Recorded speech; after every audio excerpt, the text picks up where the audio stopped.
good, bro? Welcome to the Hoopers Voice podcast. I want to say thank you again for jumping on. Really appreciate it. How you doing? I'm blessed, fam. I'm blessed. Happy to be here. Thanks for having me. No, I appreciate it, Long time coming, innit? Big facts, bro. Big facts, man. So how's everything with the lockdown in Spain, man? It's okay, man. We're getting to the point where from last week, Saturday, we was allowed to start coming outside a little bit more. This is the second week, so they have 4 phases out here. They had phase 0. We're in phase 1 right now, which means you're allowed to gather like in groups of 10 people in the home or outside. You're allowed to start working out, like go to the park, work out, go to the beach, in between 6 and 10 a.m. and 8 and 11 p.m. for adults, and in between for kids. Yeah. Stores are about to start opening a bit. Shops can open for a little bit. For a certain amount of time.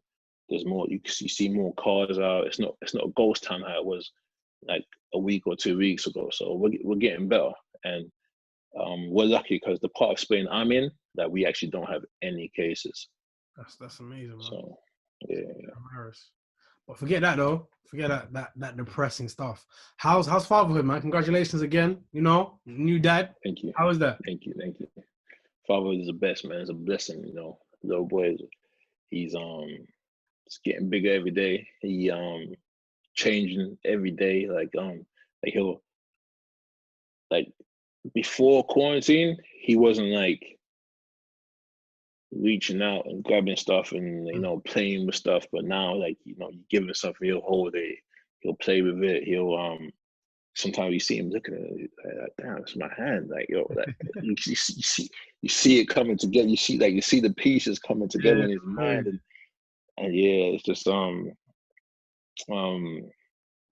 he sees you, like his face lights up.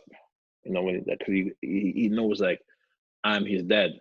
So I recognize you. That's my dad. That's my dad. Like sometimes he still wakes up in the night, like he's sleepy. If I give him a gift, he's like, "You sleepy?" That's why I didn't go back to sleep. Or times when he's upset, like he just wants to like sleep on my chest, and it's just, it's just like I'm taking it all in because like I what it makes me do is think about my dad and think about myself now. Like my dad's like, you ain't gonna give me a hug. I'm like, no, but I'm like, damn, I'm gonna get my hugs in, now, because one day he's gonna be a big man and he's not gonna Yeah, he's not gonna hug you. Yeah, so it just makes me think about life differently. Things about put things into perspective. It's a beautiful thing. Fatherhood is a beautiful thing. I think everyone should experience at some point. That's beautiful, man. So I always ask everyone these 2 questions before we get started. What's the first thing you wanted to be when you were growing up? Like the first thing, like mine was a Power Ranger, for example. And who's the first guy that gave you work? I wanted to be a bad guy. I was like that when I watched the films and stuff like that. I wanted to be the bad guy. I wanted to be the bad guy. I didn't want to be Captain Planet. Basically, I wanted to be the bad guy. Why the bad guy? I don't know. But it's not. It's the first thing I wanted to be, but I never had a desire to kind of like be a bad guy. If that makes sense. No, for you. The first thing that I actually had a desire to be, like I knew I wanted to be an athlete. I knew I wanted to be a sportsman. And my first sport was football. Like my uncle played football, my dad played football. So I was like, I'm gonna play football. I was born in Germany, so that's the main sport out there too. So I was like, okay, I gotta play football, So that's the first thing where I was like, okay, I want to do this, and I'm gonna go do it. So I started playing football. So then, what changed football to basketball? It happened over a long time, and I didn't start playing basketball until I was like 15, 16. I actually had an uncle, he passed away when I was like 10. But like maybe like half a year before he passed away, we went to go see him. And he was like this when I was starting to get a bit tall. He was like, boy, you're gonna play basketball. I was like, what? No way, man. That's a girl sport, man. I'm not playing basketball. I said, no way.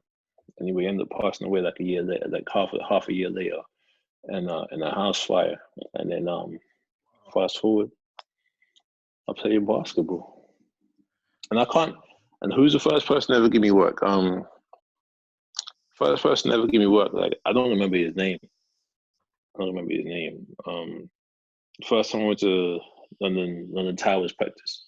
Mm-hmm. He was the guy that was like, no, go in that lane over there, layup line, like go boom, go there. Yeah, he was like, yeah, just come guard me.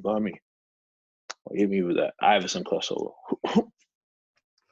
So, because the first time, when you played in school, yeah, and you play with people who can play a bit. Yeah, it's different. I'm like, whoa, I've never seen that before. What's that? But the guy who I remember who gave me work was Rasul Butler. Rasul Butler.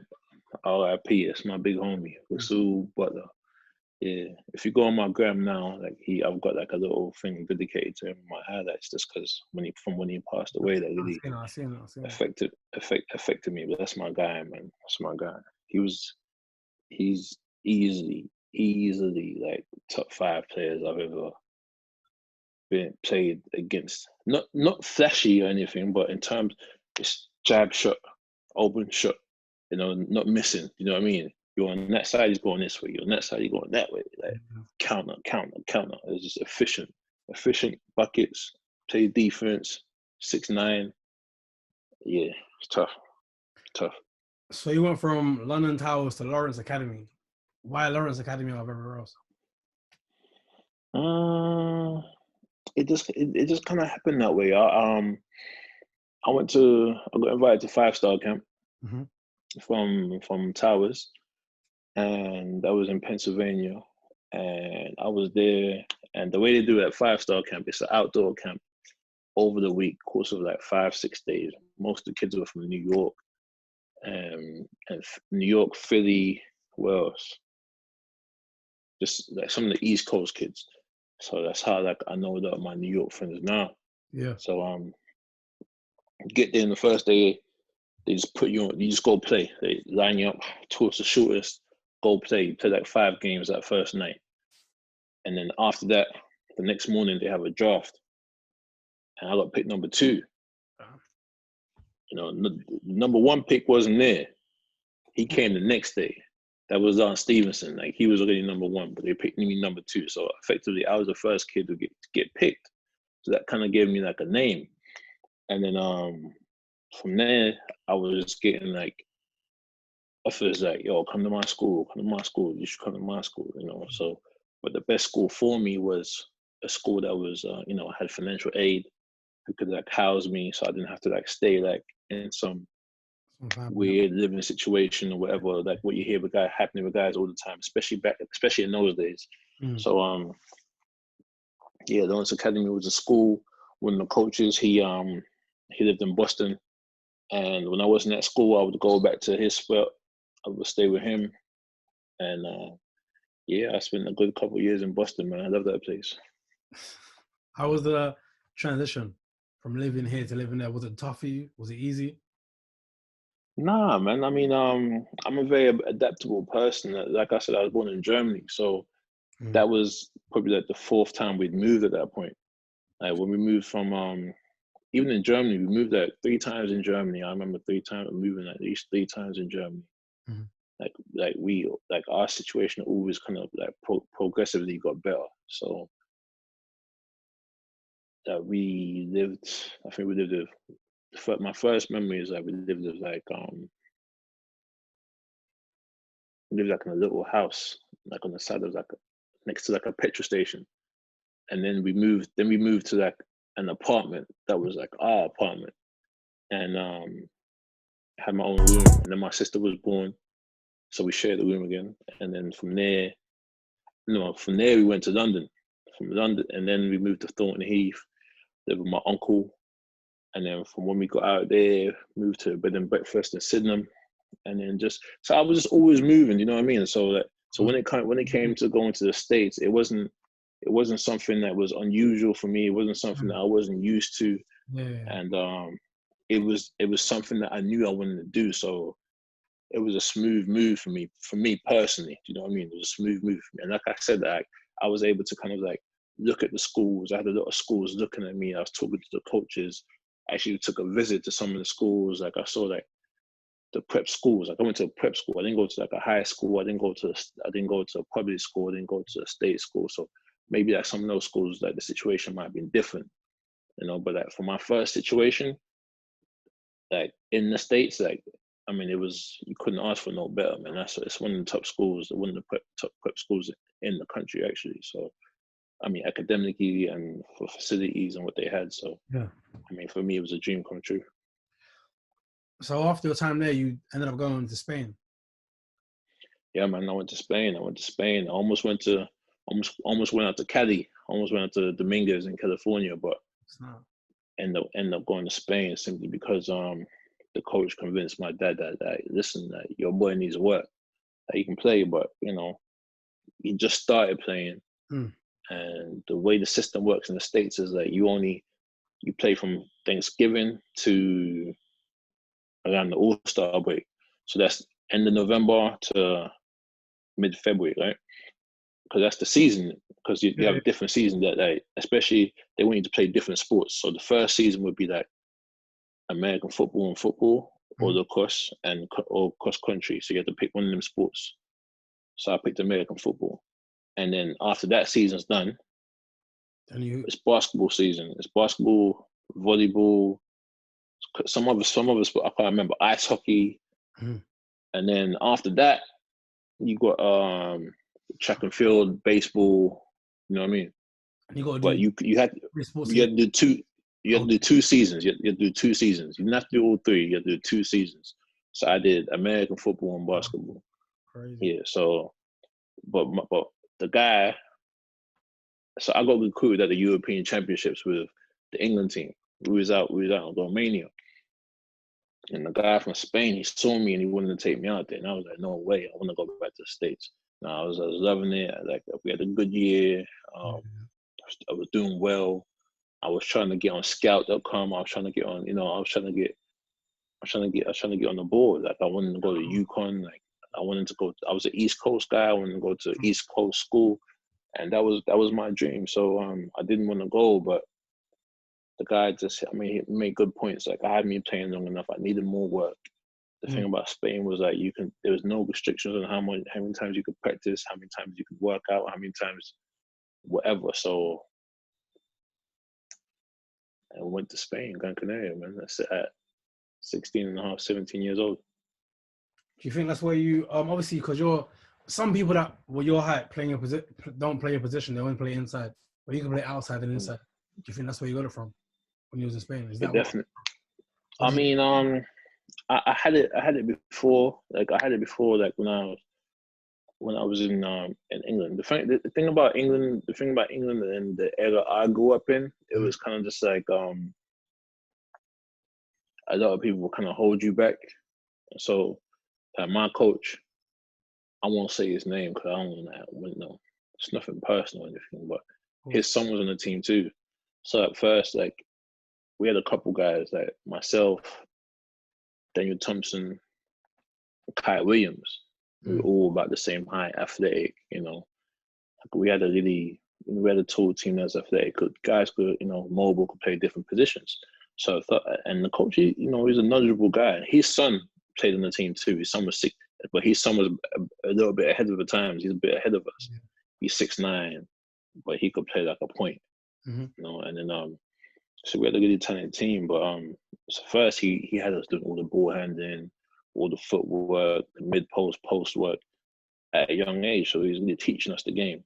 Yeah. But when it kind of became apparent that like our athletic levels would allow us to maybe go further than his son, he kind of like didn't let us play the same way. That's I remember he used to tell me, don't shoot the ball. Like so much of that stuff that scarred me even growing up. Don't shoot the ball, don't do this, don't do that, because you're a kid, so you're listening to the coach. You want to impress the coach.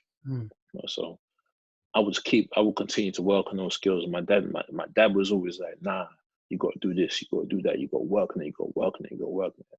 So that's what inspired me to work on it, and what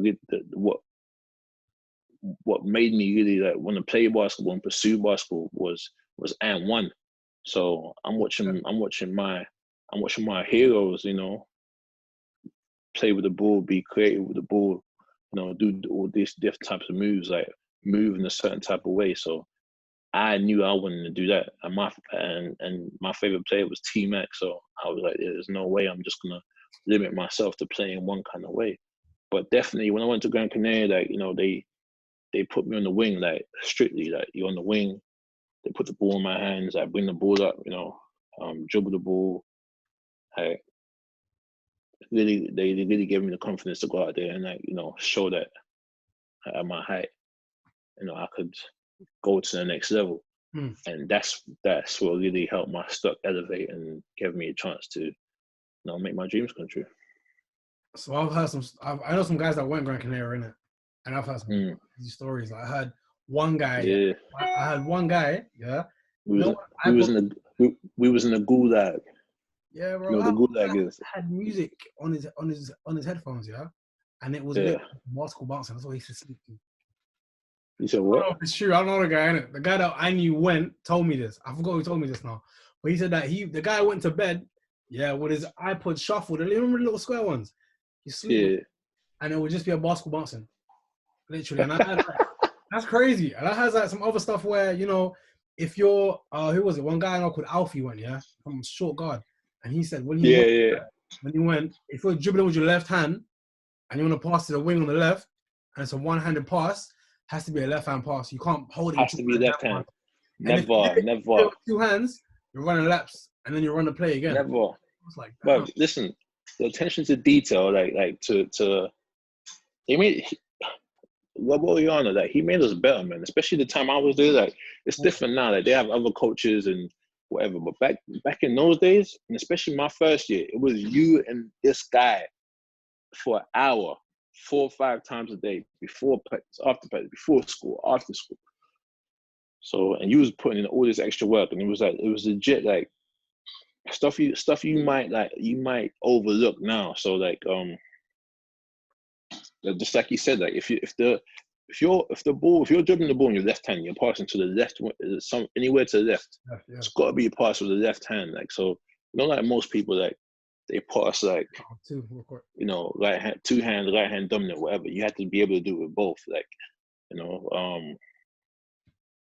yeah, man. He used to cuss you, boy. He'd cuss you. If you was on the left side and you used your right hand, he'd cuss you. Like if you didn't if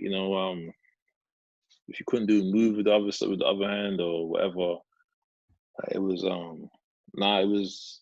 it was a bad place to be. If you wanted to get better at basketball, you want to improve quickly, you want to have an opportunity to be seen. That was a place to be, man. Especially in those days, I had no idea it was going to be as good for me as it was before I went. But I'm so happy I went. I'm so happy I went. No, I heard so many stories, bro. Like. Yeah, man. Nah, it wasn't easy, man. It wasn't easy. It's not honestly, it's not for everyone, man. It's not for everyone. It's tough. It is really hard. It was really hard. It's different strokes for different folks, man. But facts. In college after that, at Leo, I always failed to say your college name, bro. I always failed, man. Loyola Marymount University. Now Marymount University is the easy bit. It's the first bit. I guess you fucked Loyola. up. Loyola. Loyola, like Loy. Loy. There you go. Yeah. It's called LMU for short, man. Yeah, I don't want to say LMU though. I wanted to try the whole thing, but then I fumbled. It's cool though. It's cool. Yeah. So obviously you were there. You got WCC all freshmen. How was your college experience for the whole 4 years? I mean, first of all, it was an amazing school to go to. Academically, location, like LA is my second home now. Some of my best friends are from there. I'm still very close to everyone. I go back every year, so it was an amazing college experience. Now for basketball, the guy who, I wouldn't personally have gone there, but I went there for the coach. The coach, he came to Spain. He came to find me in Spain. You know, he took me out there. He was gonna bring Menelik with me. Because Menelik was my roommate. Yeah, and he just told me like this, like he was just coming from the NBA. He was just coming from the Portland Trailblazers, and he was like, "Listen, we're a mid-major school. I just got this job." He coached Lamar Odom at UNLV, like in Vegas, back in the day too. So he was like, "Listen, I just got this job at this school, and they don't have a basketball history, but I want to get guys. I want to get high major guys, take them to this mid major, and put them on the map. And if we do this, it's really going to give you guys a chance to stand out, whatever." Basically, like he was trying to do like the Dame Lillard thing before it was popular. Do you know what I mean? So he had the vision for it. So I mean, the talent we had was incredible. Like especially for that league, it was incredible. But the problem was maybe 2-3 months into us being at school, he bounced. He went back to the NBA. Said it was too much work, you know, because I guess, I don't know, man. I don't want to get into that too much. That's another story for another day. But he bounced. He left us high and dry, man. So, but the team was like 2 transfers. We had 6 freshmen, and mind you, the transfers were the most experienced guys. They had to sit out because they just transferred. One of them came from Seton Hall, one of them came from Oregon. Amazing players. The guy from Oregon, he was 6'8". Like but his game was already like, he was elite. He was an NBA player. He just wasn't in the NBA because for whatever reason. But like his high school team was like Chase Budinger. I don't know if you remember him. Yeah, I remember James Harden. Yeah. Austin Day.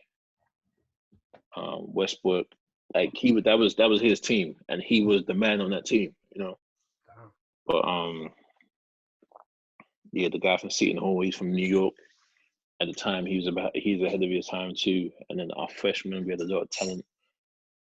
We just had a lot of players who could really play, but obviously there was just a lot of dysfunction over the years for whatever reason. So it didn't allow us to fully, reach our potential. But we had some big time wins. Like we beat USC when they was top 5 in the country. We beat Gonzaga when they was top 5 in the country. We beat Notre Dame when they had Han Goldie, and they was top 5 in the country. We won games that put us on the map. We beat UCLA at UCLA when they was top 5 in the country. All these games were on ESPN too. We beat BYU after Jimmer left with what's his name? Brendan Davis. I think they were top 15. All ESPN games. We made ESPN multiple times. Like we had good college careers, but we didn't do what we were supposed to do simply because of the dysfunction, LA, and the women. All those things together is kind of like, do you know what I mean? I love the honesty though. That's crazy, bro. Part of it is that, that's why, you have to be honest to like make sure that the next ones hopefully don't make the same mistakes, because, part of it is, simply the dysfunction, the not knowing, not understanding, what is really at stake and what really is the possibility of what you're doing. But again, like I said, I'm not bitter. I'm not mad about anything. Like these guys are my friends, man. These guys have a great relationship with the coaches. Some of the coaches have gone on to do great things. One of them is actually like the workout guy for Dame and like DeMar, stuff like that. And like whenever we're in the country, like he takes us underneath his wing and looks out for us. Another one, he's at Long Beach State now, so that's like another one of my schools. So anything I need, they take care of me. Yeah, another one's a scout, like in the league and for other schools. So it's just, the relationship is beautiful, and then obviously my teammates we're boys to this day, man.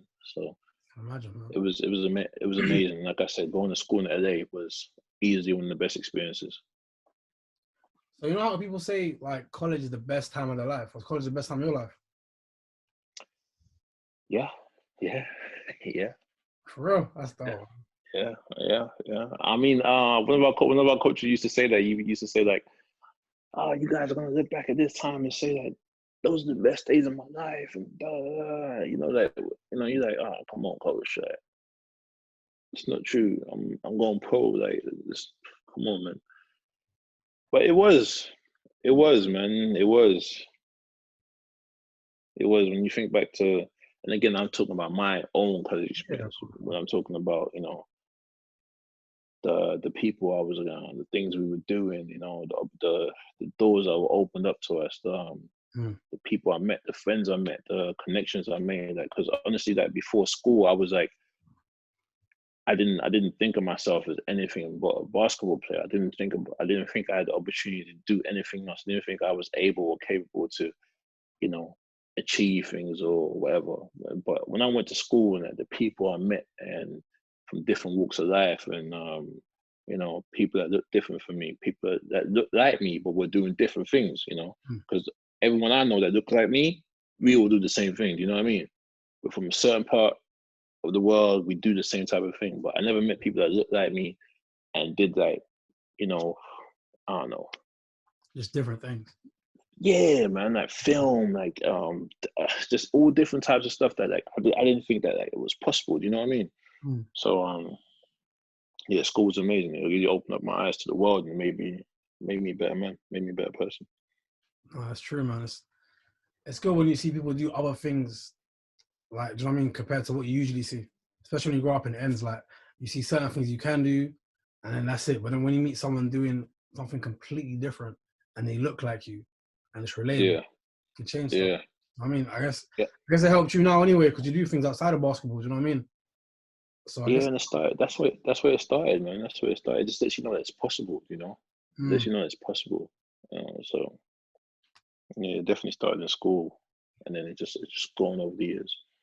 So I came across your NBA draft workout video, like on YouTube. Which one? No, no, The Draft Express? it wasn't the whole. I think so. I can't remember. It wasn't a whole video.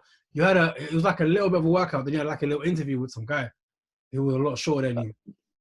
I That think that was- was the I think that was the Draft Express one because all my workout that I had like 12. No,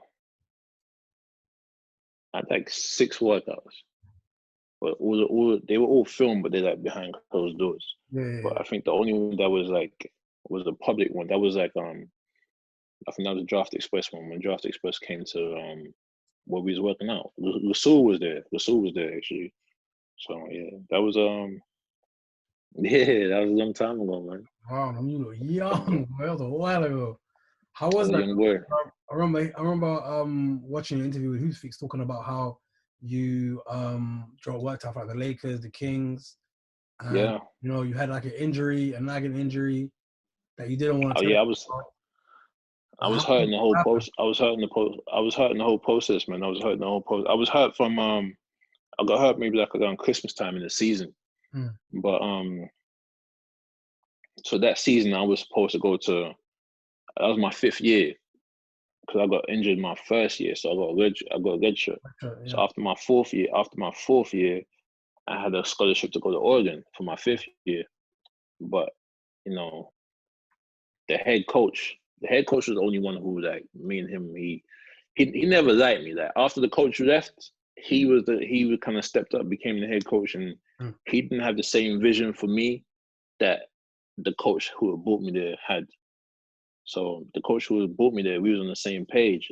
Now this guy, he was like, "Oh no, you need to gain 70 pounds and be like a bruiser and just be an enforcer and just hurt people." mm, Oh, that's not my game. yeah. So he was like, well, then you ain't playing. So I remember he didn't play me for like the first 15, like 15 games, and then both our big men got hurt, and I was like, yo, let me play the big man. So then he put me at the 5, and then so we played small ball, and and that's how I really first started playing inside. How I learned to start, like compete with guys bigger than me, and so yeah, long story short, we got to get to the 5th year. I don't go to Oregon because I want to stay loyal to like my guys, my teammates, like Where is you it? know. Mm, And then but the recruiting class we brought in, great guys. Like some of them, like one of them, especially now, he's a big time pro. His name is Nick Stover. But just at the time, they were young. They weren't ready, freshmen.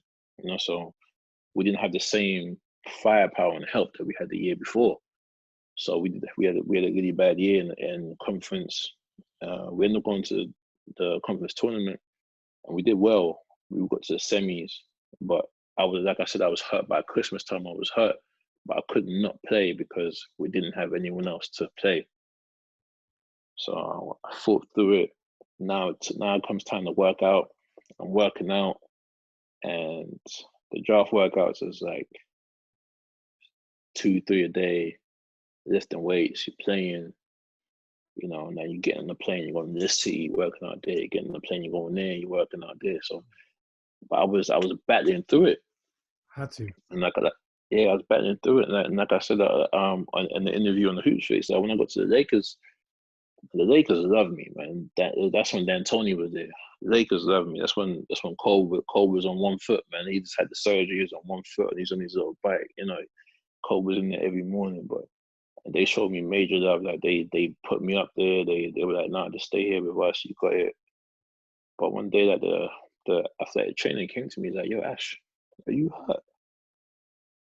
I was like, nah, man, nah, I'm good. I was like, no way, I'm messing this up because Right. I had to. That's what I met Phil. Okay. So To this day, but to this day, that's my guy, man. Great guy. That is my guy. Great Boy, guy. to this day, man. To this day, like I met him because in the workout it was like my first workout. I think there was like 8 of us. They have because they have the big workouts for like the guys kind of like on the fringe. Let's see if any of these guys are any good. Yeah. Then they have like the smaller workouts, 2-on-2 workouts. And then they have the individual workouts. The individual workouts is like, if you're on that board, if you're going top 5, like, no, that workout is for you. You know what I mean? Mm-hmm. So my first workout with the Lakers was like 8 of us. And Phil was one of the guys. It was Phil, Mark Madsen, and Darvin Ham, I think his name is. Mm-hmm. Is it Darvin Ham? He's at the Trailblazers now. But yeah, but me and Phil was like, that was my guy, man. From the beginning, he was like, oh, it hit cool, you know, and you know, he fucked with me, and that was it. We've been cool ever since then. But yeah, I was hurt, man. When I was going through the testing, I was in a lot of pain. I couldn't jump as high as I needed to jump. Couldn't run as fast as I needed to jump. But I played well. I still played well. I outplayed people. You know, I talked, communicated, and I got on really well with D'Antoni and his stuff. But yeah, after I must have got a phone call like a day or 2 later from my agent. He was like, yo, they just asked, are you hurt? Are you hurt? I was like, yo, my knee is killing me, man. He's like, oh shit. He's like, okay. I said, well, what are they? What are they mad? Do they not want me? And he was like, nah. They were like, they just said they thought you would test better. I was like, oh, okay. And that was it. You know, that's what they said. But yeah, like when I think back to that moment, like sometimes I think to myself, like, no, I should have been honest. You know, like we had a good relationship, whatever. You know, if they had cut me for being hurt at that point, then c'est la vie.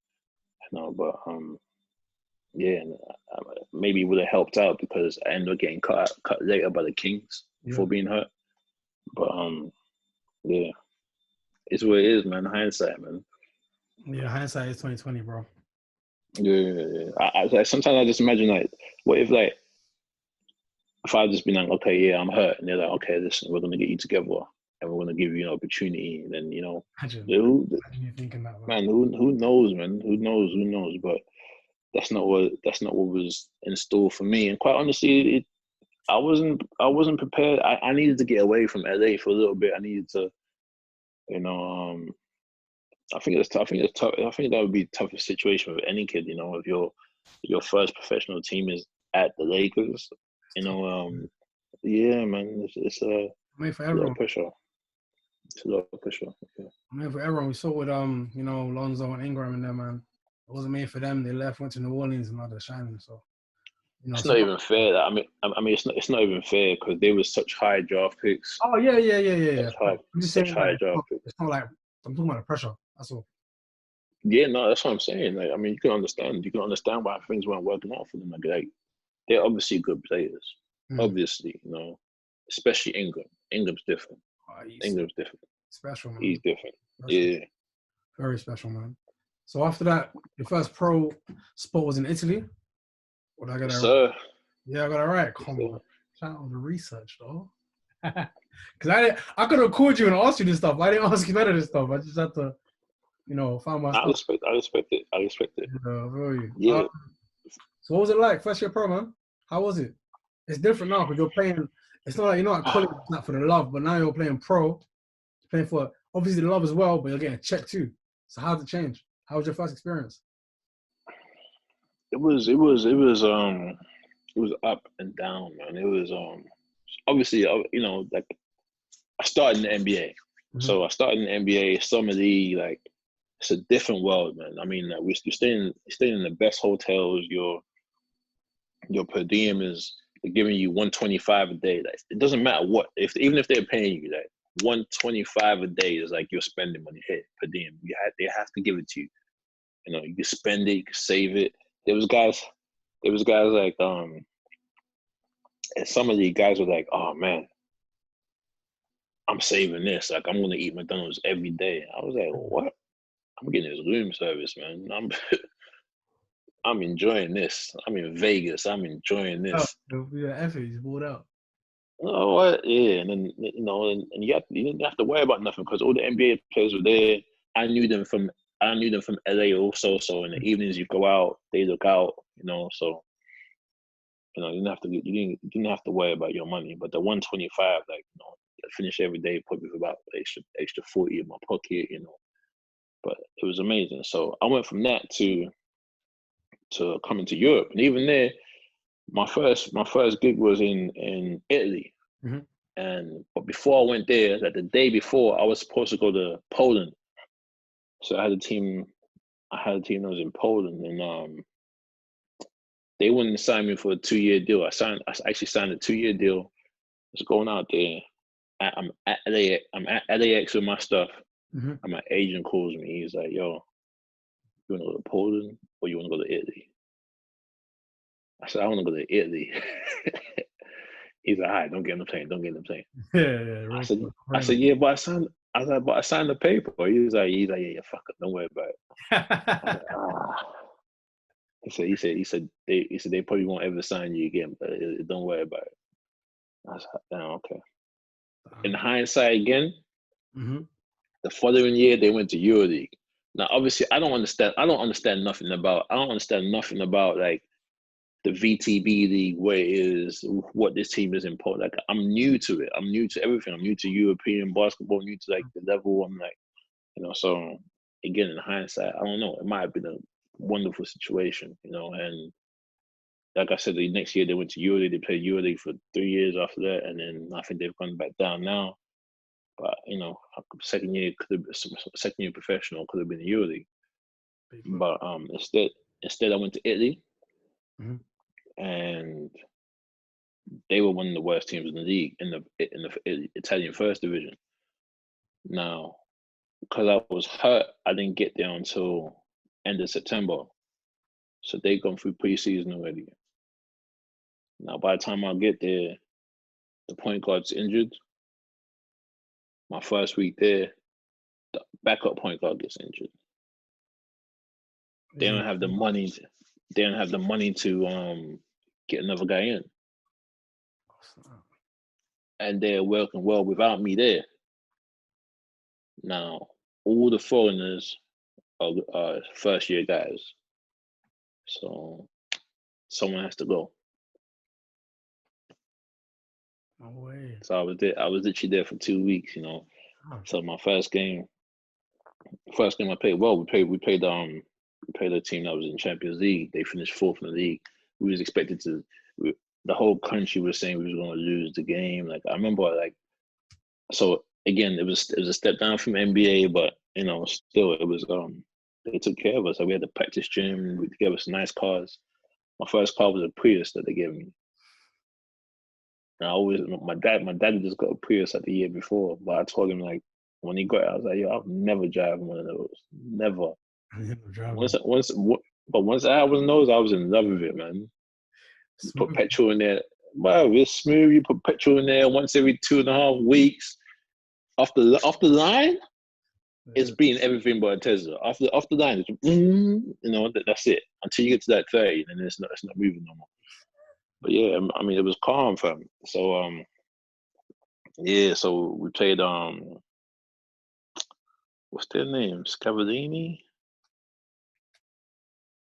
It don't matter, man. We were supposed to lose. We were at their gym. I had a good game, my first game. I had an 8-4 off the bench, hit a couple big threes. Mm. And I'm thinking, yeah, man, about Christmas, I'm restarting, care what they talking about. Next week I'll get a phone call from my Italian agent, like, hey, Ashley, coach, hey, I'm like, what? We was about to play Daniel Hackett and them. We was about to play Siena, and that was it. But they called me in the office. The GM talked to me. He's like, he just explained, like, yo, I need another player, man. My guards are hurt. We can't. We had a 2-guard playing the point. It wasn't working. So he was like, yo, we need another guy. So, but there's this team that really wants you. I'm like, okay. He said they're called Reggio Calabria, and it's here in Italy. And I was like, oh, okay. He said, we can set up right now. We can get you there tomorrow. Oh, they looked after you then. That's what I thought. We can get you there tomorrow. So, so I talked to my agent. He was like, yeah, it's in place. All you got to do is get in the plane. So I said, okay. Again, I mean, I'm hurt. I'm hurt. I'm hurt. So I didn't take none of the gear. Like none of the gear. Like I left everything in the apartment. Like in the power in the corner. I wanted them to know that I wasn't happy and that I wasn't. It's not like they didn't do me no favors. They were acting like they were doing me a favor. And no, he didn't give me a chance. He treated me badly. Whatever. I'm gonna show you. Anyway, I get there now, and it's completely different, man. Like it wasn't like again the standard drop. Like it was actually the second division, Italian second division, and I didn't know that. So when I first got there, I was like, "What is this?" Now again, that was my initial reaction. I had a great time there. I loved it. I loved playing there. I know people from Italy still to this day, and but everything was just a change. It was a shock to me, and it was disappointing that all that stuff was happening to me at the beginning. From being hurt to being treated the way I was being treated to not getting my opportunity to getting cut and then shipped on, and the whole time I'm trusting people and thinking that these people are really looking out for me when they're really there doing little side deals and doing just moving man about. You know what I mean? Yeah. So that's when you found out business. Yeah, slowly, man. Slowly started learning about different aspects of the. I mean, I started learning about the business in Summerlee, to be honest with you, because when I went to when I was at the Lakers, nothing happened with them. They showed major love, but the Kings. I got a call from my agent with the Kings. Yeah. And actually, I tell you that something did happen with the Lakers. So, like I said, there's 3 different workouts. At least at those times, there's the individual workouts. There's the 2-on-2. So they have 4 guys. It would be like in the groups. A wing and a big or a wing and a guard on both sides, and they'll match you up, right? And then there'll be the 8 guys. So I did the 8 guys one. I got a phone call like, yo, can you come back for another one? Because I'm right there in LA. So when I came back for the other one, they had a couple guys who were supposed to go like top 15. But they had me and another guy. So basically, I learned that what they do is they get like, they're there to evaluate the top 15 guys. But they want to put guys who can play and guys who can test them there to see how they do. Now, you got to be absolutely spectacular, or these guys can't be that good, or something miraculous has to happen for you to get that opportunity, basically. You know what I mean? Because they know, it's like they know that we know we're going to take this kid. You know, it don't matter what you do. We're gonna take this kid. You know, now maybe something comes up down the road that we have some space, we can make a move or whatever. We like you too, so we'll take you. But he's going. You know, we see the promise. We're gonna build this guy. We have a vision. We just want to see how he does against a guy like you, because you're obviously ahead of him right now. So I started learning about stuff like that. And then yeah, I mean, it's just all part of the business. It's all part of the game. It's hard to understand when you're young. You know, when you're younger, you're like, oh no, if I work hard, I make every shot and I show them better. You know, they're gonna give me a chance. No, it's not how it works. No, it's not about that. But with the Kings, so I got a call from my agent, and he was like, yo, the Kings want you. Mind you, I didn't even work out with the Kings. I'm like, what? And he was like, yeah, they saw your workouts, they saw your tape, they heard how you've been doing, and they need a guy. They need a wing, need a four, need a three, need a guy who play the three, play the four. They just had the guy got hurt. They're gonna put you in the summer league team right now, and they want to keep you for camp. I'm working you throughout the summer. I'm like, that's dope. He was like, come on, but he was like, they're in Vegas already. You know, you have to get to Vegas tonight. I'm like, but I like the Lakers. And he was like, yeah, but this is a guaranteed spot. Yeah. I'm like, okay, what do you think I should do? He said, like I said, it's a guaranteed spot. You know, you got to take the guarantees when they come to you. Yeah. I was like, okay. Nice. I was like, but I know no one there, nothing. He said, fuck that, man. Don't worry about that, man. Just go and do the same thing that you've been doing. I said, okay. And he's like, you know what? This is what I'm gonna do. I'm gonna call Mitch Kupchak. He was still the GM of the Lakers at the time. Yeah, I'm gonna call Mitch. I'm gonna ask him about you. I'm gonna ask him if he's gonna guarantee your spot, because the way the Lakers were working at the time, like they didn't have no high draft picks at that time in those days, you know. But they were just trying to find talent where they could. So again in hindsight, that might have been a better situation for me. So at our summer league camp, we had 40 guys at first, and it got whittled down every day. We even had guys like Chris Douglas-Roberts there who was trying to get back on the team. We had Josh Shelby. You know, we had a lot of guys who could play ball, you know, and who had been in the league and were trying to get back on the team, trying to get opportunities. And we had some new guys like myself. And I made it to like the final. I made it to the final 12, but no, I made it to the final 15. But you can only take 12 to summer league. Of course. It was something like that, whatever the numbers were. So, but again, like I said, the Kings wanted me right there and then, and so he called Mitch, and Kupchak was like, "Oh no, we could like actually, but we're gonna make the decision on the last day. He has to make it through the last thing, just like everyone else. We're not just gonna give him the spot. You know, that doesn't look like." So my agent was like, "All right, well, he's going the Kings then." So they made the deal. Kings bought my contract. That day, Phil came to see me. He's like, "Yo, man, good luck, man. You know, I wish you would have stayed, but understand." And I was like, "Damn." You know, so and then I went to the Kings. But as soon as I went to the Kings, boy, they just drafted Grady McCollum Jr.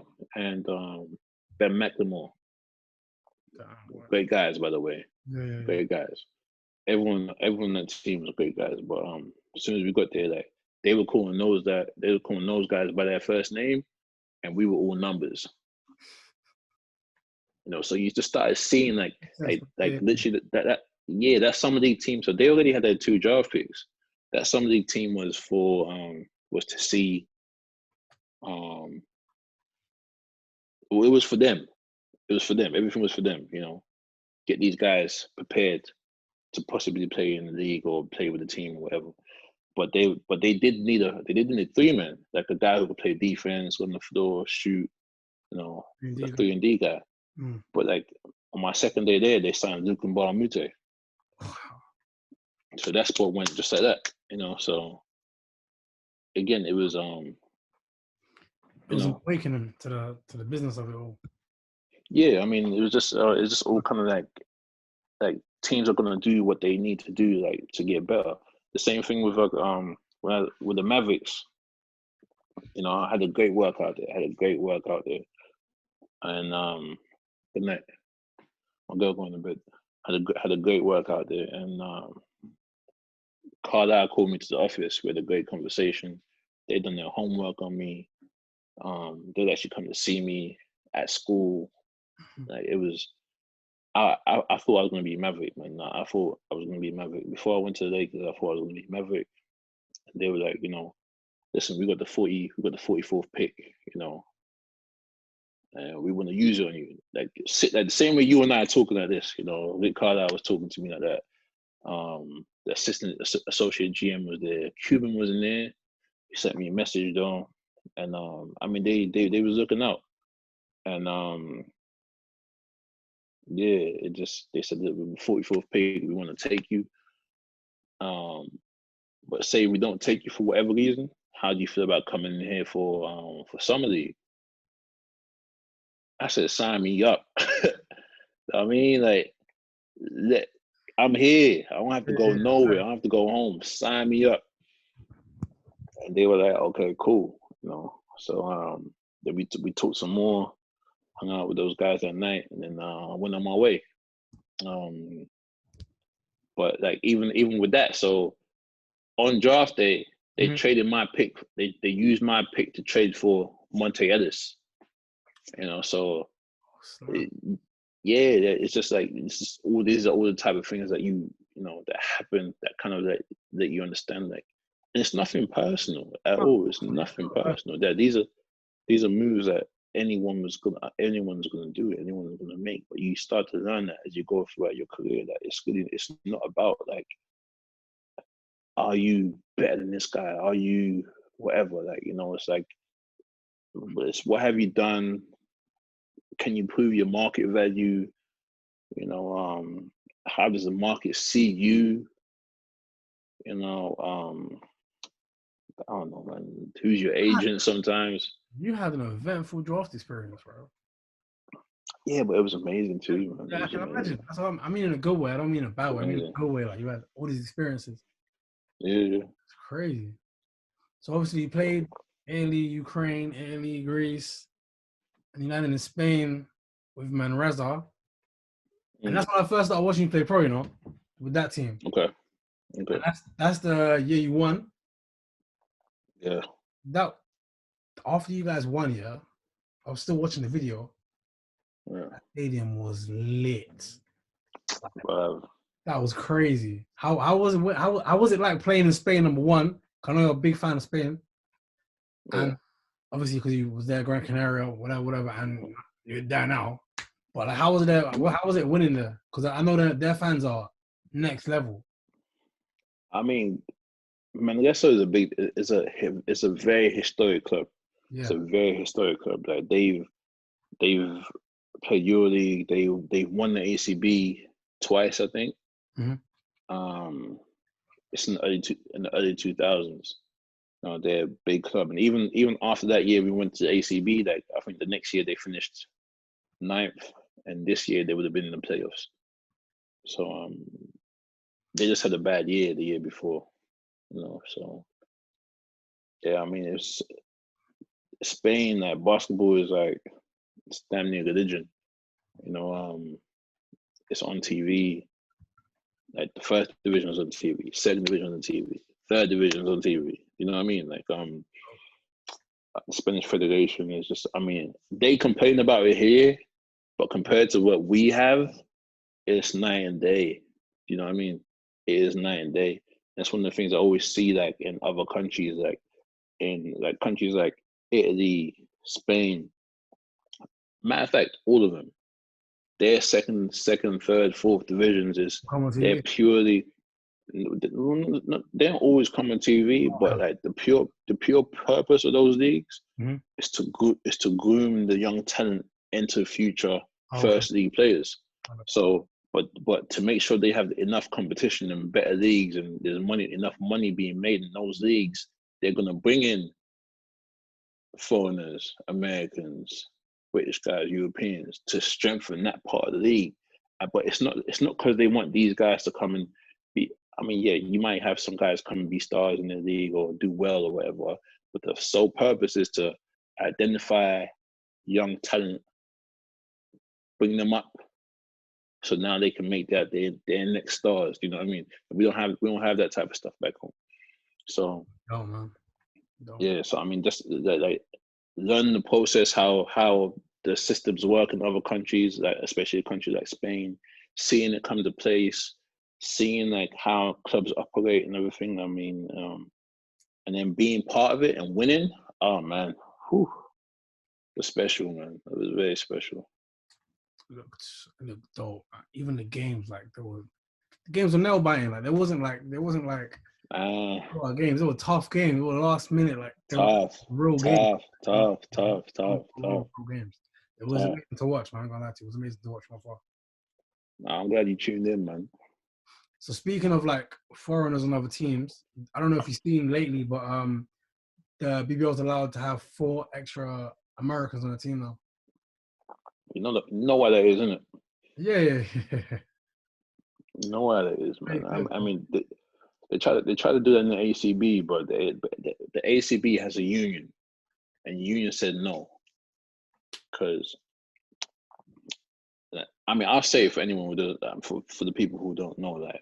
Basically, what that means is when they say foreigners, they mean Americans, yeah, of course. because and other guys, because what happens is like there's so many guys out there that's so hungry for a job and they'll do anything to get a job or opportunity, and you can't blame them for that.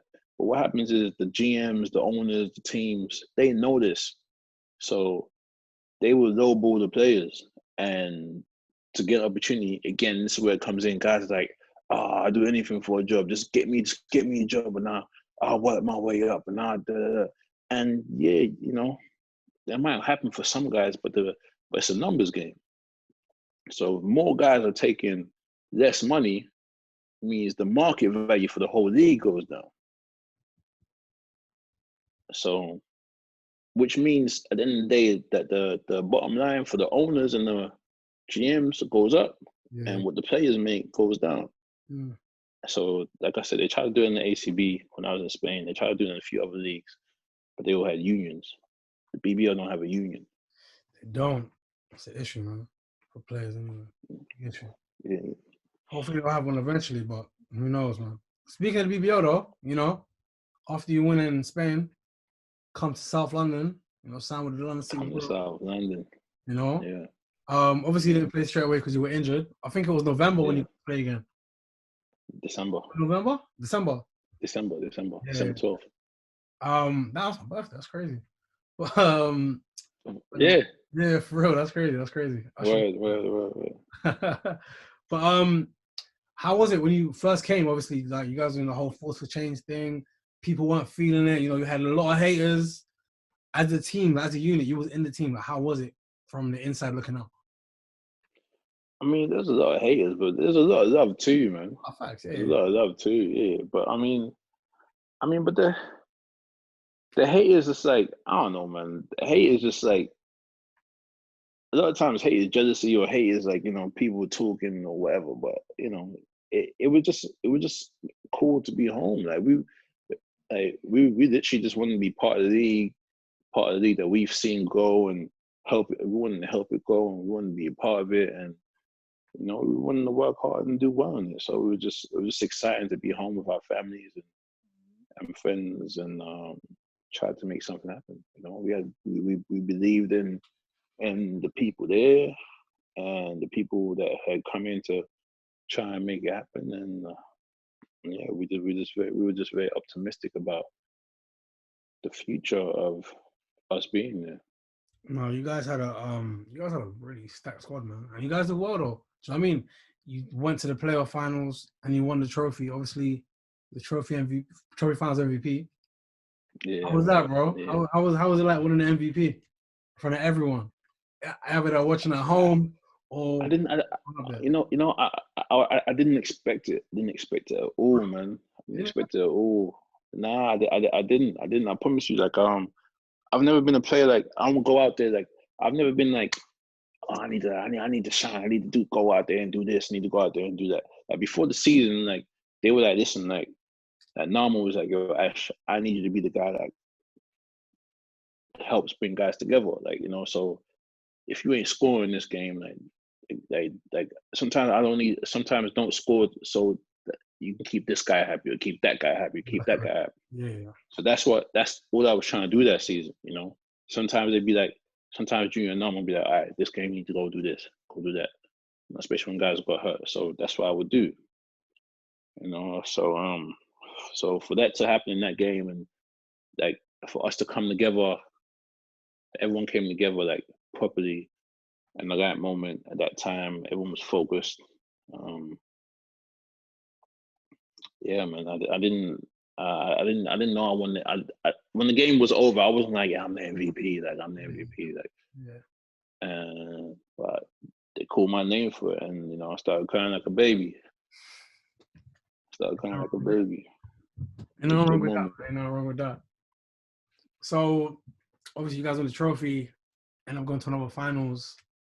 And on the run there, you guys were just unstoppable. Like you were waxing people on the way to the finals or the playoff finals. And then you play Leicester, and it doesn't obviously turn out how you wanted to. Like, why did you think you guys lost? Do you think you just got beat by a better team, or was it just solely because of something you guys didn't execute properly, etc., etc.? There was for us to play games and for us to practice. Like we were going through a lot of things. Like we had to, you know, from the way basically like the way ownership was, you know, setting things up was making it very difficult for us to be successful, pretty much. Again, you know, I can't talk about it too much right now because the legal stuff is going on. But we, you know, it was hard for us to prepare as a team for games because of the stuff that was happening behind the scenes, the stuff that we had to deal with behind the scenes. And of course, we dealt with it with ourselves, but you know, it's not that we trying to make it public news or complain about it or whatever. We just trying to, you know, not making excuses. We show up to games and play the best we can. But you know, that might work with other teams who are going through situations. But you know, Leicester is arguably the best franchise. You know, Leicester, Newcastle, you know, the Lions obviously putting together a run where they, you know, but I mean historically what they've done, you know, it can't really be touched from where they were at, how they've grown, how Pete and 5 or 6 have really changed their branding. Just everything that they've done over there is like, you know, I mean it's for what at the BBL level is, you know, I think they were the first team to have their own arena, play Champions League. The year we were there, or Champions League play-ins. So when you go up against that type of team, like, you know, they're gonna be, you know, they're well-oiled machine, and they showed it. And we beat them in the season, so it's like they had even more motivation to kind of like, you know, that they told us that we was watching film like all week, and the film was even on in the practice, you know. So, and you could tell as soon as we went out there, it was like they were like you ever like they were on it. They were like, they knew what we were doing. They knew where we were going to be before we were going to be there. And on top of that, they're really good players. They're good players, you know. They're great players. On top of that, like on top of all of that, there's good players. So, you know, they handled us, dealt with us. They did, man. I'm not gonna lie, but to even, you know, you guys winning the way you were winning before you got to the finals and dealing with all that stuff that I knew you guys were dealing with. Obviously, you can't talk about it, understandable, but it's impressive, man. So I mean, it's very, very impressive. Speaking of the team, though, so there was obviously a lot of talent on the team. Was there ever like heated practices where you guys just going at it like with each other? Like, all the time, man. All the time. I mean, first of all, if you're from London, then you know that's how we play. You know, that's number one. And then, them practices they were dope, man. They were dope. Like we had a lot of good practices where guys were going after it. There was a few times where guys almost got in fights. It was just good competition. I mean, there's a type of, you got to think about some of the best, you know, like summer open gyms, but this is your practice every day. You know, like sometimes junior would be like, "Oh, we ain't playing today," And then on top of that, Junior would be like, he's coaches make the worst practice, I guess. They calling bad fouls, calling fouls for the other team, but not for one team. They, all that kind of stuff. And then sometimes Junior would he'd do it to get a guy to say something, because maybe he would have said something like Mo, listen, you need to be calmer, don't lose your shit, like you need to stay up to and be focused. Just start calling bad fouls and you just see how you act. Actually, a lot of coaches do that. So yeah, it would get heated. It would get heated, man. It would get heated. We'd have some really good practices, man. Have some really good practices. That's lit, man. So with all the fumble with ownership, personally, obviously you can't say anything. I don't know him, I've never met him, but he's a waste man. I don't know, I never met him, but he's a waste man. Obviously, a lot of people that are on the team are friends in it, so everyone told me, well, go on, but nah, man, he's a muppet. But do you feel like the people that went back the following season after you and Matthew left, do you feel they shouldn't have done that, or do you just did you advise them not to go back, or did you just leave them to do what they wanted to do? I mean, allegedly, I spoke bad about the people, I spoke bad about the guy. Allegedly, that's what some of the guys said about me. But nah, I wasn't involved in any of that. I wasn't involved in telling guys anything. What I did was, I had my, obviously I was there one season, I wasn't there the next season, I was there at the beginning of the season. They had told me oh, we don't want you to practice, so I wasn't getting paid. They're like, oh, we don't want, the guy said you can't be at the practice. But he never told me that himself. So, just the coach, the coach was like, Ash, do me a favor. So, I didn't want to cause no distraction. So, I did what I had to do. Got my lawyers and moved on from there. I mean, anyone who went back, I know they saw that I was there. I know they knew I had a 3-year contract. 1 year in, I'm not there no more. But I'm there. I'm not there. Normal's there, but he's not there. Me personally, I wouldn't have done it. But it doesn't. No one's. I was not mad at anyone for it. I was not bitter at anyone for it. Everyone's situation is different. But again, it's professional sports. So just because I'm going through something, just because my situation is one way, doesn't mean that yours is going to be that way.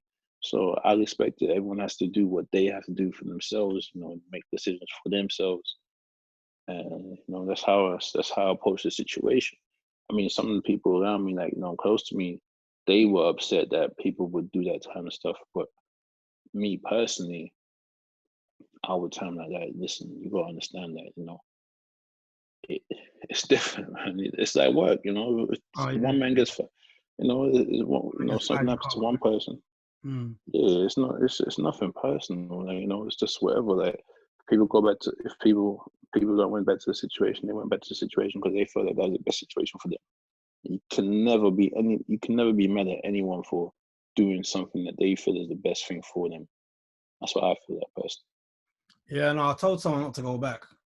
Don't need to say who. I told them don't go back, but they went back and whatever happened. But I guess everyone's playing somewhere else now, so I guess they're okay in the long run. Yeah, I mean, it's definitely affected a lot of people, man. Especially staff members, man. Yeah, them too. I mean, the staff, I don't know. I feel like they might have had a little bit more insight than the players did. Oh no! I meant like coach. I meant the coach, not like those guys that work for him directly. I meant like the coach and stuff, like Junior and that. Oh man, yeah, he did Junior dirty.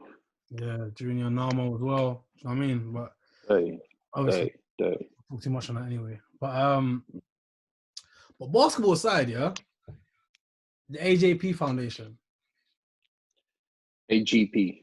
AGP. That's what I said. Yeah. You That's said what I said. AJ.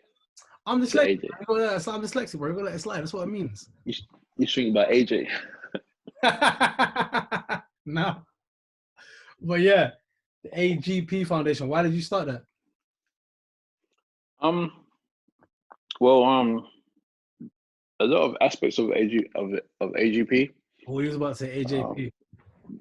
Yeah, I was. That's crazy. But you see, it happens, man. Go on, carry on. Yeah, a lot of aspects of it I've been working on like for most of my professional career. And like I said, like since I was in school, I've been doing like certain type of things, like on the business type level. But like I'm finding at a stage of life where I've been able to slowly bring things together, understand what I want to look like, understand like how I can make it go, how I can build it. Now, part of me coming home and my contract was I was going to be working with these people to help me materialize some of these things. They would back me in some of the things I was doing. But when that didn't come to fruition, I had to kind of pump my brakes and reevaluate over the last year just to see, okay, how am I going to move forward and survive personally before I'm able to, build this thing up for other people. Because I strongly believe that you have to work hard to do well in life so you can help people. You can't help other people if you can't help yourself. And then yeah, so I had to take some time out because the companies. I mean, I'll get just to the companies. I put everything in place like over a year ago. It's just with time, I've been able to get to this point now. So to get to this point, so rather than have these people backing me and have people helping me do stuff, I've just had to put the backpack on and just learn how to do this, learn how to do that, learn how to do this, talk to this person, do this, do that, do that.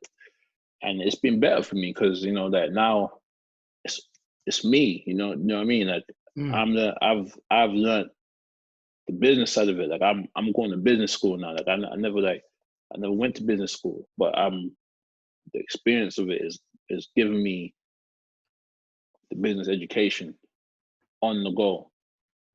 So man's going to accounting now and stuff like that. You know what I mean? Like, come on, man. Like, like it's just like stuff like that. Is just, I mean, it's not a big thing. It's not a big thing to do. It's not a big thing to have. But again, like as a basketball player, and to think about how I thought about myself growing up and how I thought about life and whatever, to be able to kind of like start to make dreams and make things become possibilities and materialize. It's a good feeling, man. It's a good feeling. It's something I'm happy and I'm proud about. And I know you're passionate about back home, about Sierra Leone. Yeah, man. Very passionate about it. I caught you talking to the NBA UK fans about playing back home. Obviously you said it's better setup you would, but why has that been instilled in you? The passion for back home? Because we know a lot of people that are like from Africa or the Caribbean or Asia that live here, grew up here, and they don't really care about back home that much. So why does it matter so much to you? I don't think that people don't care about it, but they might not have been raised like in a certain kind of way. I don't mean that in a bad way. I don't mean that in a bad way. It's like me personally, like I was blessed to the fact that like both of my parents are from Sierra Leone. Right? That's number one. And my grandparents all lived in Sierra Leone. And my parents were very adamant on the fact that we're going back there as often as possible. The only time I didn't really go back there was when I was in the States, when I was in school, because I knew that, I'm in summer school, I'm doing this, I'm doing that. Yeah, for a while. So yeah. So it wasn't possible. But my mom's from a village in Sierra Leone called Hamilton Village. And yeah, strangely enough. And my dad's from the capital city called Freetown. And it's about half an hour drive from each place. This on my arm is actually the view. Can't see it too well. It's the view from my mom's window Yeah. where she grew up in Hamilton Village. It's a dope tap. Thank you, man. No worries, bro. I got the Sierra Leone on the back of my arm. Yeah, so we just always went back, man. We always went back. Got family out there, cousins out there. When the Civil War happened, they came out to England. They stayed with us here. It's been as much as basketball in my life, as much as LA has become another home. Sierra Leone's my home. So yeah, I got a lot of love for that place, and like I said, it's not. I don't think that a lot of people who are from the Caribbean or from Africa, from here, that haven't been back or that don't have as much love. Or it's not that they don't have love; it's just they don't know. Obviously, back in the day, it wasn't always cool to be woke. Like right now, being woke is super cool. Especially with especially with super media and everything, with social media and everything else. But like we've been doing it from time, man. So like one of the things we've been doing is like providing school books and tuition fees. Like my grandma, what she does, like, because when we go back there, like your money goes a lot further. So we have like a big compound there and everything. But my granddad, who just passed away in January, he always had like a workshop like for his cars. Yeah. So he'd hire kids who wanted to work on cars. The guys there would give them education in that, and then he'd pay them, give them one of them be his driver. Like they just used to give out jobs around the neighborhood, and this would help people go through school. This help people, feed their families, help people that build themselves up. So we really got that identity that of like helping people from my grandma and my grandpa, and my grandma and my grandpa on my mom's side, like they lived in Hamilton Village. Yeah. And I used to see my granddad. He used to climb up the palm trees like this, chop the coconuts down with the machetes, So like just to see that work ethic, and then my grandma adopted. Like I have a younger brother now. Adopted younger brother. Like my grandma adopted him, and then when he passed, my mom adopted him. So just to see that cycle of community, a cycle of improving yourself to help other people, it's just always been passed down for us, like in for our generation. So it's always been very important for us to do the same thing. So yeah, it was that's what we've been working on. Building you from young. It was instilled young, like to now. It makes sense, man. Yeah. When some people are doing that kind of stuff, you can tell when it's fugazi and when it's not. Do you know what I mean? And would you facts. Would you tell it's definitely genuine? Do you know what I mean? 100%. I just want to know why. You said it greatly, man. Thank you, man. Talking to social media, as you mentioned it. Yeah. Marketing. Obviously, the work you do is amazing. I know I've told you before, but it's amazing, man. And thank you. It comes to a shock to a lot of people, because a lot of people didn't know you were so knowledgeable in that sector.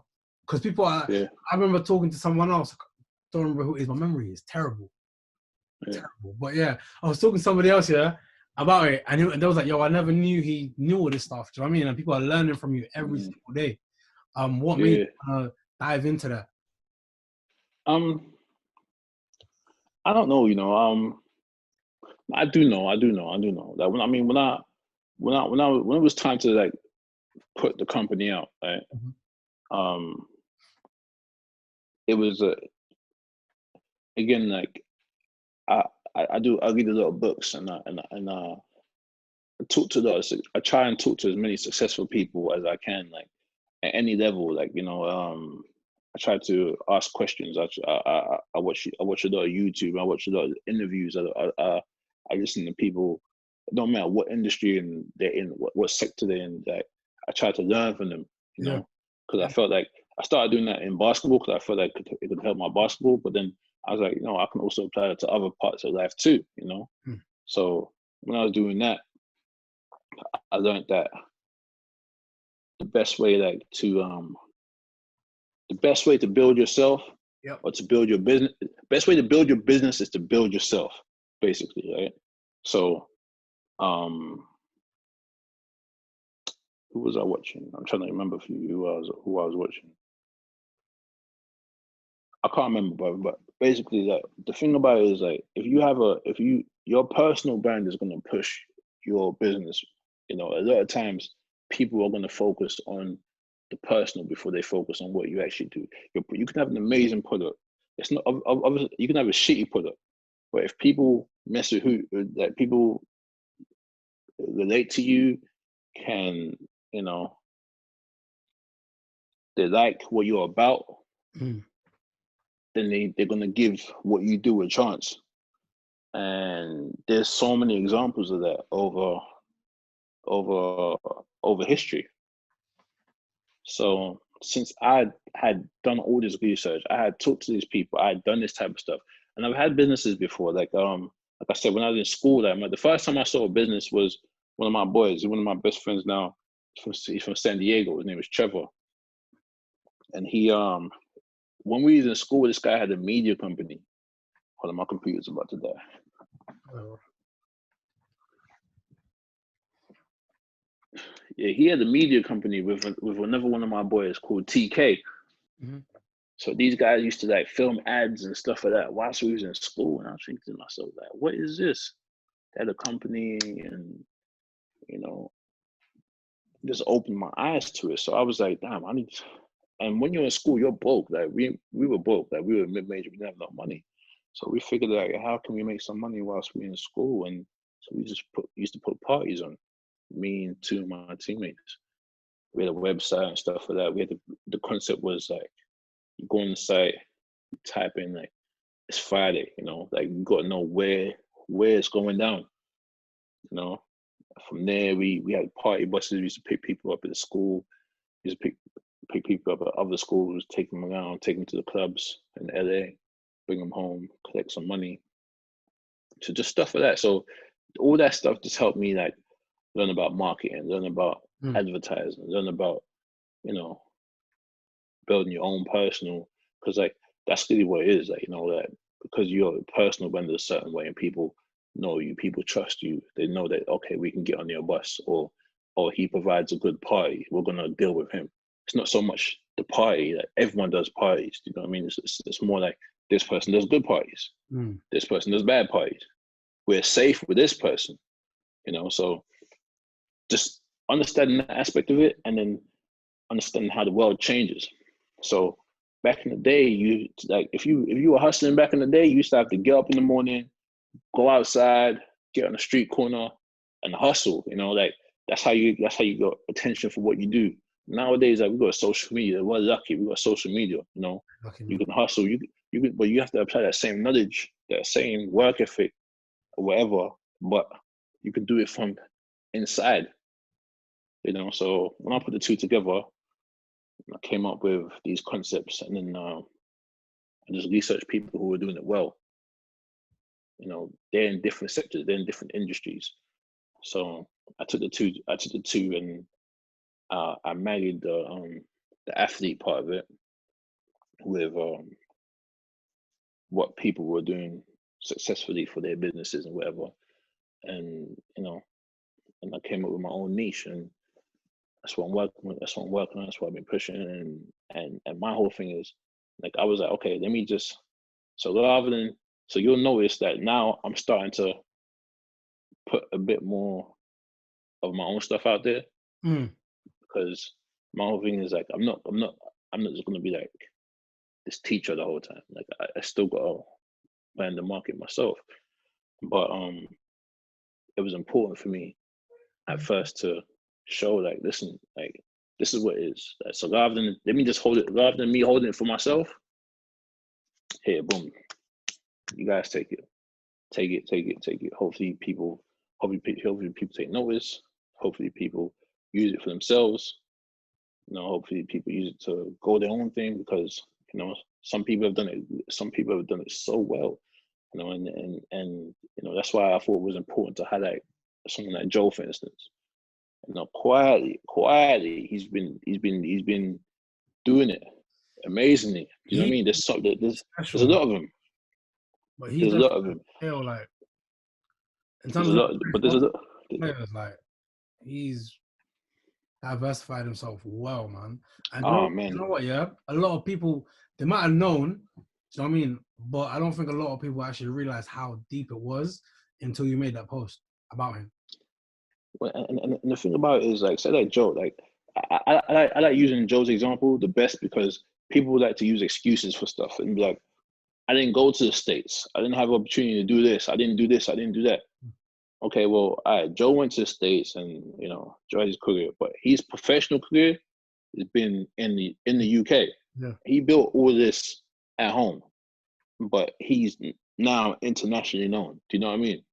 So like, you've got no excuse, like you know, just but I don't know, like people aren't like asking Joe, like, yo, Joe, how can I do this or how can I get better? And there's not enough of that culture around, you know. So uh, it's there, it's available to people.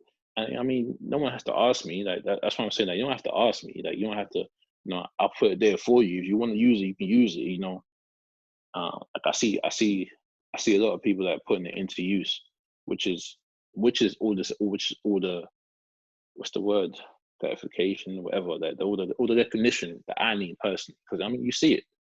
You know, it's like some people will reach out, some people will tell you, some people, you know, say they appreciate it. But at the end of the day, like I said, it's not really, it's not for people to be like, oh, thank you so much or whatever. It's just, this is what I'm doing. I know it can help people, so let me put out there. And, but at the same time, like, like, say if my people, if my industry, if my people where I'm from, people don't take it in, you know, the basketball community don't take it in. Yeah. There's people around the world who is taking it in, you know. So I talk about all the time, just keep going, show consistency, you know, improve your work. People will take notice. The world will take notice slowly, slowly. You know, for some people, it happens like this. Some But if people. you keep building it, yeah, you keep building it, you'll build yourself a certain type of community that will support you. No, man, it's definitely. Do you know why it's definitely needed? Like, um, because some people didn't wake up to what Joe was doing, right? And Joe was like an example of someone that was a pro baller, but he's pro in something else as well. Do you know what I mean? And Quinton Richardson was talking about that as well, like going pro as a hooper is a great thing, but then you have to learn to go pro in something else in your life, especially if You have to you're. go pro. You have to go pro in life, and Yeah, there's a difference. You have to go pro in life, and exactly. Exactly. again, I'm blessed to the fact that I know a lot of guys like that. That my guy Daps, you know, like he's doing amazing. Amazing things, man. It's great. Who else can I think of right now? I can't think of other names right now, but I know a lot of guys who have gone pro in life, you know, simply from the fact of working hard, treating people the right way, being in the right place at the right time, Mm, networking, communicating, knowing how to send emails, knowing how to, you know, like if you know how to do these things the right way, like opportunities will come to you. You know, because at the end of the day, like one of the things I always noticed was like, especially as British basketball players, when we go to different countries, when we go to K54, when we go to Germany, when we go to these tournaments, like everyone likes us, everyone deals with us, you know, but we don't know how to use that to our advantage. You know, that we just expect like oh, well, I'm a basketball player, so things are going to happen for me. Like no, like you have to understand that if we're from the UK, we're disadvantaged. You know, we are disadvantaged. Like no one cares about basketball in the UK except for us. yeah. But we have something to offer. You know, so as soon as you understand that, as soon as you're able to, you know, learn how to go pro in life, life is gonna be so much better for you.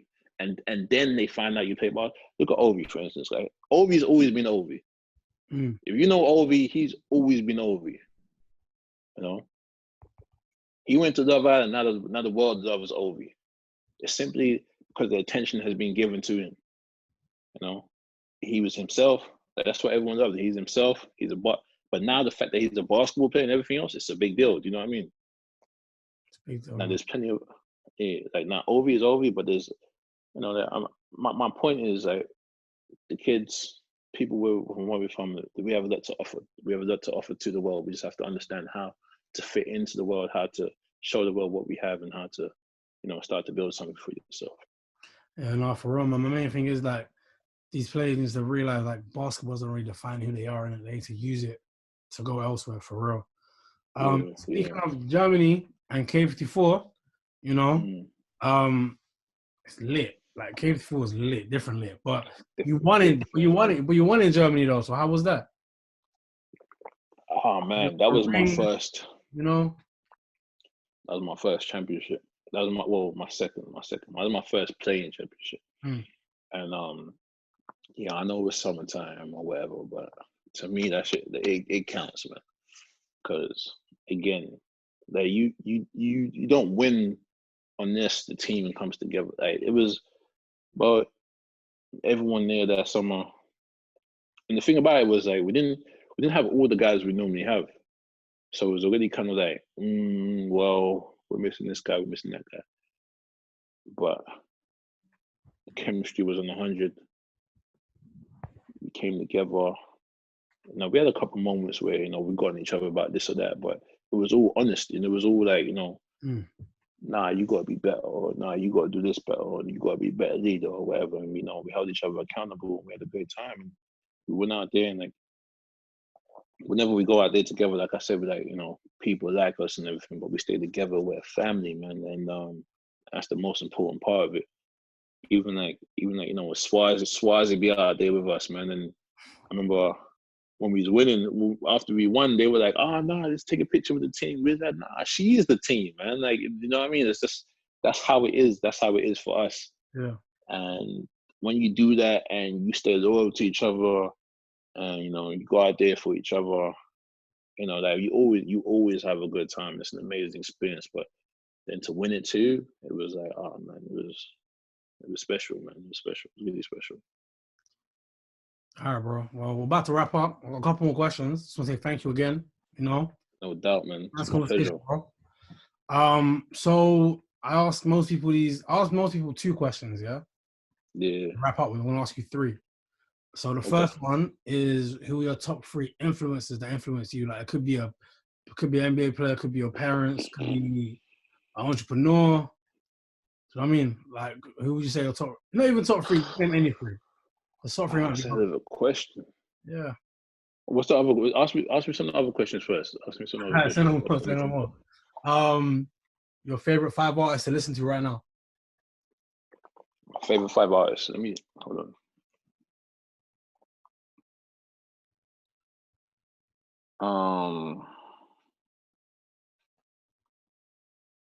Who am I listening to that now, or my favorite 5 artists?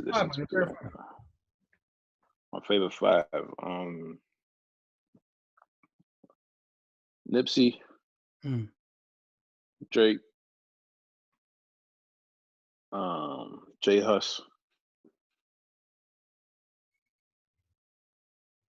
Jay-Z, and Tory Lanez. It's a lit 5, man. It's a lit 5. Second one is, I might have to put Lil Baby.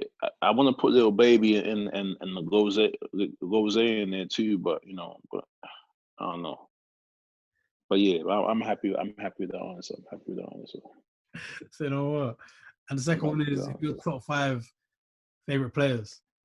Like your top 5, your best 5. Like, ain't gotta be the greatest 5 of all time. It's just Ashley's top 5 players. Who's that? Who's that? I do that again? Come on, you know who that is. MJ. Come on, man. That's iconic, It's actually iconic. Iconic. MJ. Yeah. LBJ. Of course. It's your goat, innit? Nah. It's different, man. I don't know. It's hard. It's hard for me. It's hard for me to.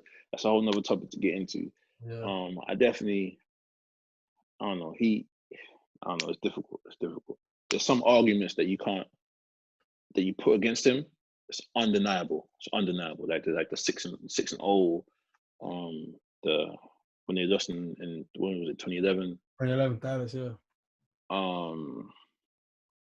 you know, there's certain stuff you can put against him, but there's also certain stuff that you can say that's like, yo, like, what more do you want from this guy? Yeah, no, facts. Anyway, I mean, MJ, LeBron. yeah, MJ, LeBron, Mamba, Of course, Cobbs.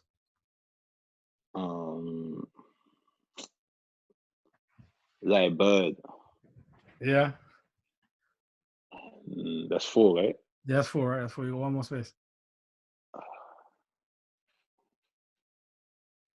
AI. AI or Shaq. I don't know. AI or Shaq. Because AI was so influential to me when I first found out about AI. The only thing was he was just way smaller than me. He was a guard. Like he was a guard. I was just like, I'm bigger than that.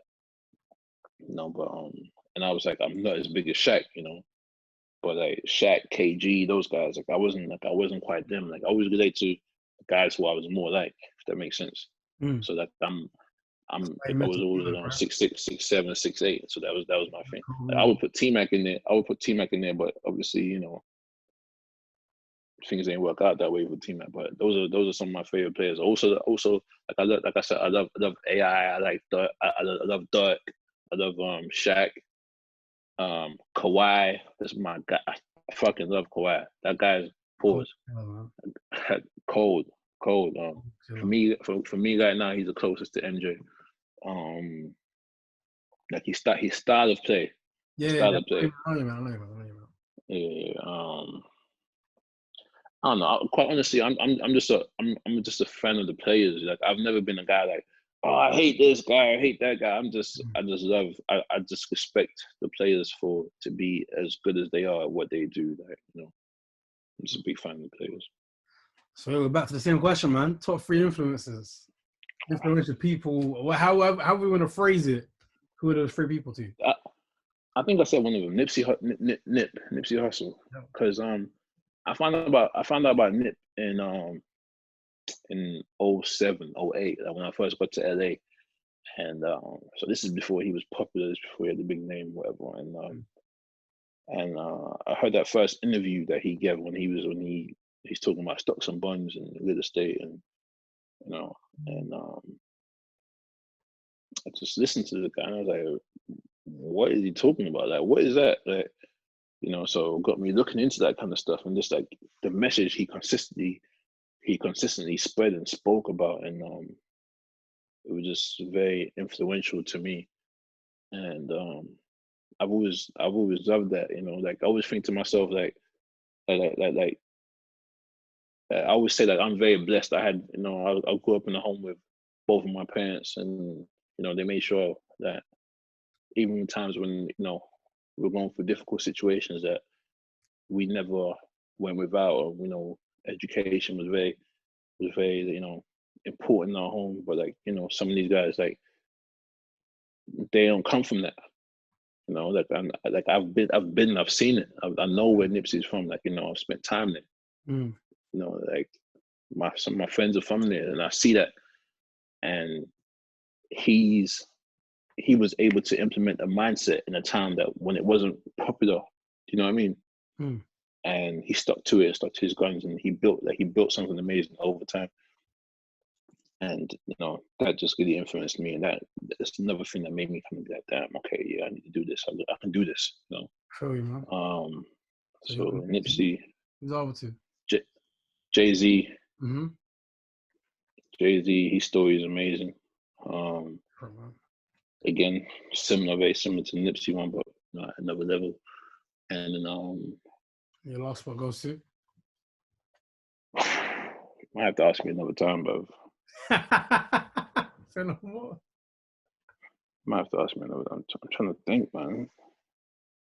Gotta look at my notes and look at my phone or something.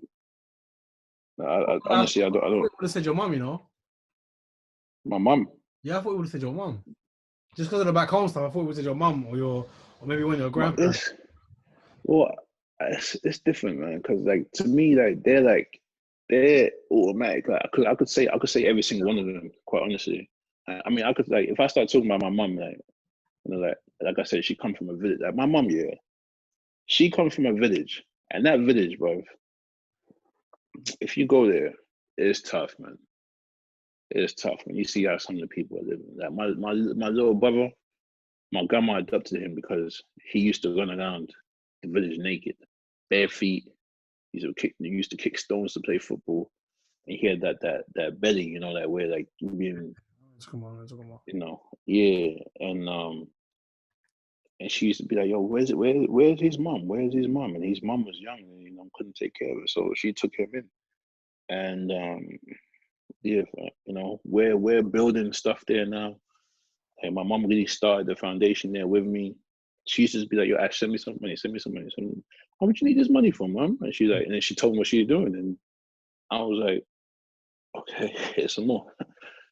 So but now, like, one of the days when I knew that, oh wow, look at this, was we went back to the village one day, and mind you, my mom goes out there all the time, and anyway, we go back to the village. And in the summertime, especially around those times, like, what happened was, with Ebola, what happened was a lot of people moved to Sierra Leone because it's cheap living, it's beautiful, and you can live well out there, and the beaches and the places are amazing. So tourism is really picking up. So a lot of people going out there, but a lot of people, they like to get to some of the beaches, you gotta go through some of these villages. So now what happens is, like, the neighborhood boys, like, they look off the streets, innit? So you gotta pay your tax to go to the beach. So the cars is lined up. So they're shaking people down, yo. And they, mind you, they don't have there's no barriers or nothing. These are ticks. They're chopping off the bunch, putting it over the street, pay your tax so you can go through. Otherwise it's gonna be bad for you. Or turn around and go back. We must be like 4 or 5 cars down. The line is long. My dad's getting frustrated. Like out there, like my dad is like pushing it. My dad is like from the city. Mom's from the village. He calls my mom country. He calls my mom country. My mom calls him push. So then yeah. So my dad's like, "Oh, what's going on, man? Got to drive and shit." My mom's like, these boys. My mom jump out the car. I'm like, "Mom, look." Mind you, I'm fine out there, but still, like, it's like a dicey situation. My mom jump out the car, start screaming. The boys like, yo, what's this? They're like, "Oh, it's Miss Hamilton. Move." I was like, oh. That's sick. That's I was like, oh. Like when I walk around the village with her, my mom handing out money to people. And that's another thing. That's another thing she taught me. That whenever I go out there, she always tells me, like, "Yo, have this much money." Like, every season, I'm supposed to save like a certain amount of money for when we go out there. I'm giving out money. I'm giving out money for this or that. Giving out money for this. Giving out money for that. Like, everyone gets their piece. So, and she taught me that too. Like, so that's dope, man. yeah. I mean, I could talk about her like that for forever. My dad. My dad, when we're doing bad, man, like, my dad used to go to work in the morning, come home, go to school all night, wake up in the morning, go back to work. He told my mom, like, "All right, you want to start working? I'm gonna work and go to school, and I'm gonna elevate myself. So we ain't gonna live the same way we was living, because we was living like in like this little bed and breakfast." And I mean, like, I never knew we was doing bad. When I was younger, I never knew we was doing bad. You never know until you look back. No, I never knew we was doing. It wasn't until that they told me about what was going on. But I was having the time of my life. I mean, I was having the time of my life, but I never knew we was doing bad. But now, to be older and to hear what they went through, to hear what they was doing at those times, in a country like Germany, at times we had a great time in Germany, but still, in the early '80s, I mean late '80s, '90s, England in the '90s, like the world's a different place now, obviously. So inspiring. My grandma, one of my uncles, he's written a book about my grandma for what she does, for how she's lived her life. Like, she's never asked for the spotlight. The spotlight never needed to be on her, but she's dedicated her life to helping young women get education and stay off the street. Mm. If they've been on the street, get them off the street, help them out, get back on your feet. You know, Incredible, man. taking people's kids. Yeah. No, yeah, my family has been. It's very inspiring. Like sometimes, like, and obviously, growing up, like you don't see him that way, you don't look at him that way, you don't understand it. But as I've grown up, as I've been able to, you know, understand what the world is really about, like it's a lot more than basketball. And I've been able to appreciate it. I've been able to see what's going on. I've been able to open my eyes, basically. So like, I could always say my family, but I thought you, I thought it was asking too much. It could have been anyone, man. But that's a beautiful note to end on, though, with your family, man. I want to say thank you again, bro. It was a great conversation. I enjoyed Thanks it, for having me, man. bro. It was amazing, man. Man. Love, bro. Peace, brother.